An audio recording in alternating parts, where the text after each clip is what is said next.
नमस्ते मित्रांनो, सर्वांना नमस्ते, good evening, good night म्हणण्याची वेळ आली. 9 वाजून गेले. तरीही मी पेठेत गेलो होतो आणि खूप दिवसानंतर पेठेत गेल्यानंतर आणि विशेष म्हणजे मी महात्मा फुले भाजी मंडई या ठिकाणी तो सगळा परिसर खूप छान वाटत होता. तिथे मला थोडंसं काम होतं, काम केलं.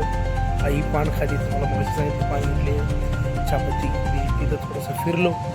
त्याच्यानंतर मला असं कळलं की गणेश कला क्रीडाला एक सेल लागला आहे. गणेश कला क्रीडा मंच म्हणजे आमच्या कलाकारांची सर्वात मोठी राजधानी. तर इथं सर्व कलाकारांनी शो केलेला आहे, करतात. तर मी एक 2-3 मोठमोठे लोकांची कलाकारांची नावं घेतो. तर ते म्हणजे तबल्याचे जादूगर तुम्हाला सर्वांना जाकीर, उस्ताद हुसेन, परत सगळे कलाकार मराठी हिंदीचे सर्व, जयाप्रदा असेल, अमिताभ बच्चन असेल आणि आता असंख्य कलाकारांनी इथं काम केलं.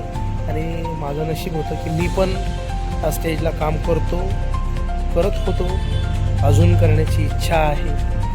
आणि माझं दर्शन झालं की तुम्हाला मी त्याचं नाव दाखवतो. गणेश कला क्रीडा रंगमंच हे आहे.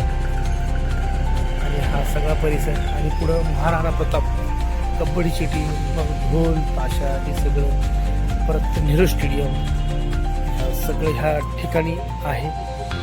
रणजी प्लेयर्स इथून मुंबई पुणे दौरा खेळतात. मी पण एक टायमाला ह्या नेहरू स्टेडियमला यायची खेळायला. एक जुन्या आठवणी हे झाल्या, मित्र भेटली, गडबडीत होते सर्व, त्यामुळं जास्त बोलता आलं नाही. चला मग जाता जाता एक खूप छान भेट झाली. चलो बाय, गुड नाईट.